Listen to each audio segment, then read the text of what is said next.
In this lesson, we're going to be working on sweep picking. This is basically an introductory lesson to the technique.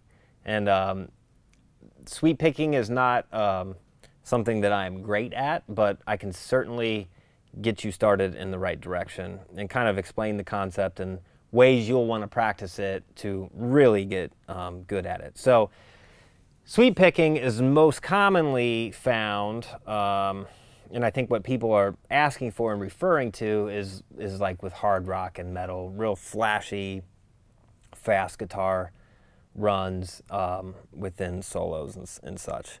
And they can be very impressive sounding if you can get them going, and a lot of times they're used as a repeating lick that goes by very fast.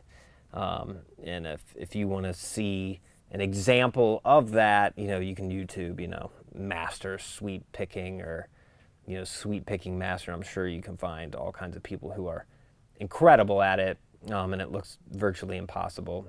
And it is very tough to get it real fast where it sounds very smooth and fluid and it's just flying by. But you can get there, you just have to practice, and it takes a lot of practice. And it's just nothing, this is not anything that I really concentrated on, but I'm happy to show you the ropes, so to speak. So the whole idea of sweep picking is that you play an arpeggio in a very fluid one-stroke motion, like you were sweeping. It's a sweeping motion with the pick down the strings like that and up the strings. And your left hand is following, playing an arpeggio. But not just an arpeggio like we would play an open chord. Not exactly like that, although you could do that.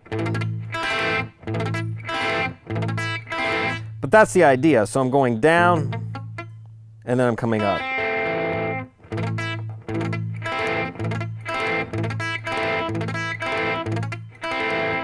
So you want to hear, the idea is that you want to hear each note of the chord.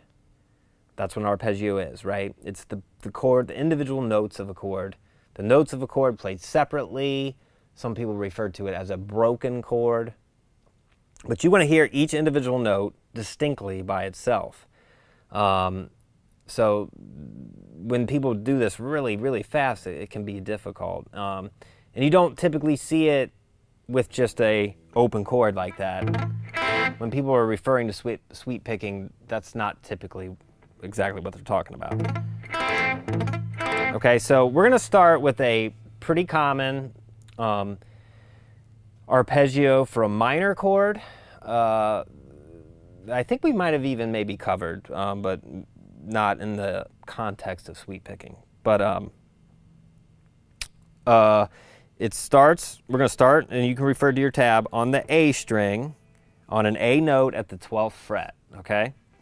And the arpeggio goes like this.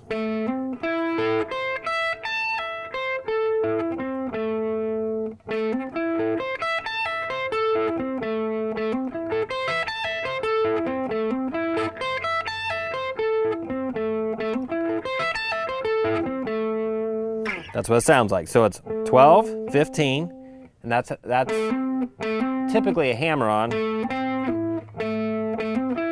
It is a hammer-on. You want to hammer that on with your pinky, because the next note is the 14th fret of the D string,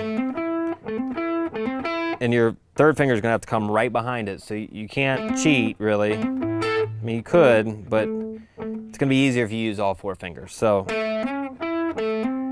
we got our root note A. We're outlining an A minor chord. Root note, flat third. There's our fifth. Root again. 14 on the G string, 13 on the B string, 12 on the E string, to a 17, which is an A on the high E string. And then you just go back.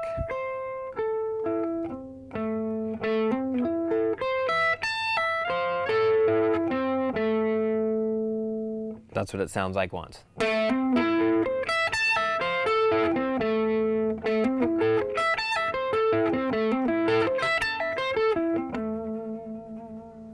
So with some, you know, a little more distortion, that's about as fast as I can go, which is, if you hear some guys really doing it, it's not that fast. Okay, so something you need to work on. So I'm gonna give you some tips, okay? Because I've been practicing this just for really a day to try to teach the lesson, and I've already gotten better than I was before. But here's some things to think about. You got the hammer on. So you're going down the arpeggio, it's all downstrokes. And you're not like doing like, you're just letting your pick rake across the strings. And sometimes this is actually, people might mistakenly refer to a sweep pick motion as a rake. It's kind of the same thing. But your pick is just kind of falling like that.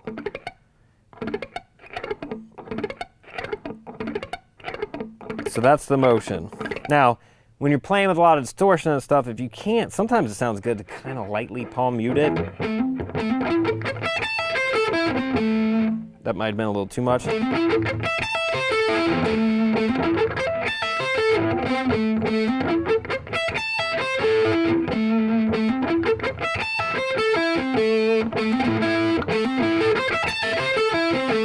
But you don't have to. But there's two different techniques there on palm muting.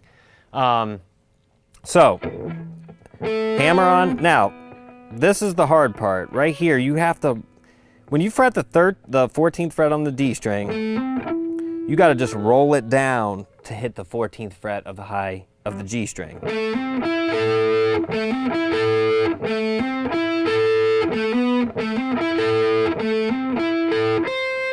Because if you don't really want to have to do that motion. You just want to be able to do that. That's going to help you do it faster.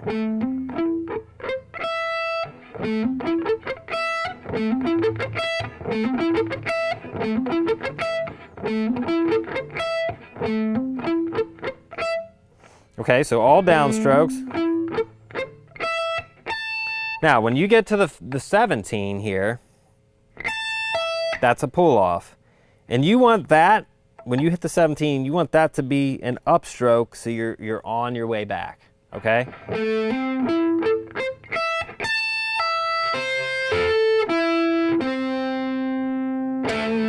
And then your last note, when you come back to the end, is a downstroke. Because if you repeat it, you want to already be going down when you hit the last note. So.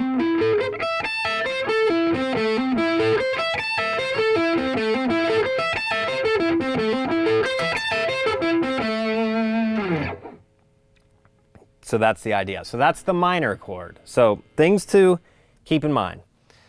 The rolling of the third finger here. You don't want to try to lift it off. You just want to roll it. And then also downstrokes till you get to the 17, and that's an upstroke. Upstrokes all the way back until you get to the last note. Now when I'm coming back, I just go ahead and bar those 14s.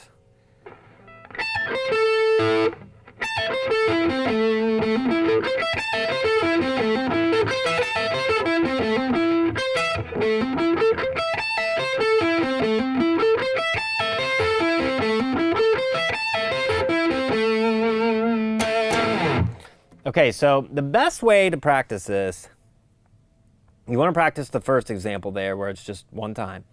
And then you want to practice the repeating one. But the best way is to practice it very, very slowly. And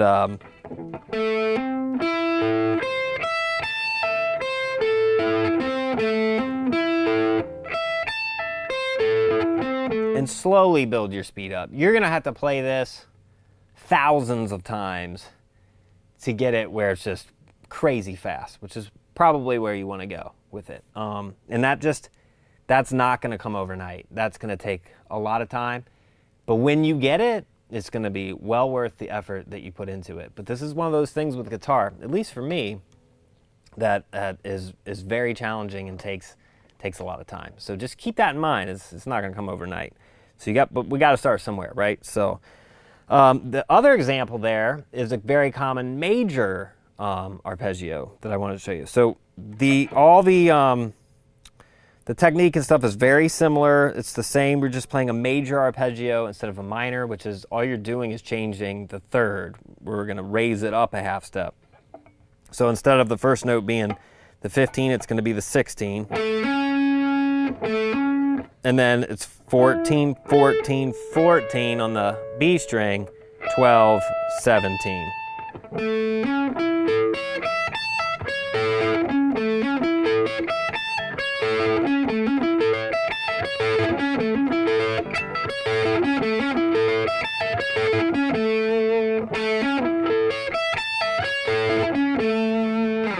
So everything is the same, and this one even more so than the minor one. You really got to roll this third finger over.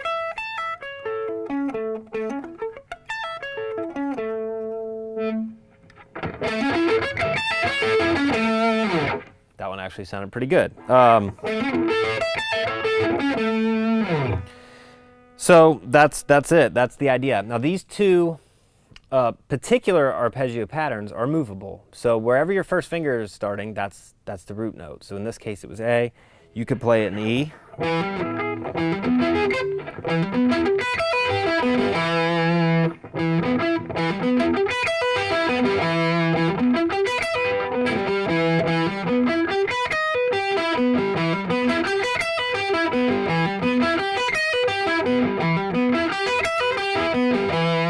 I was alternating the highest note there, but and then the major is just.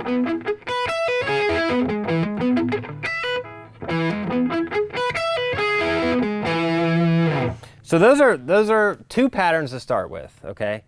So kind of get those down. You can always explore on your own other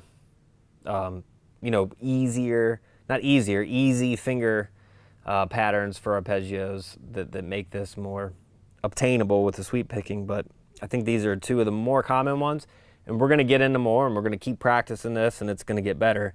I'm telling you, I've just really started a day ago really trying to improve on this, and in a day it's already improved some. So it just takes time, so don't get too discouraged. Sweep pickings is a tough one, so but again, we got to start somewhere. So that's kind of an intro.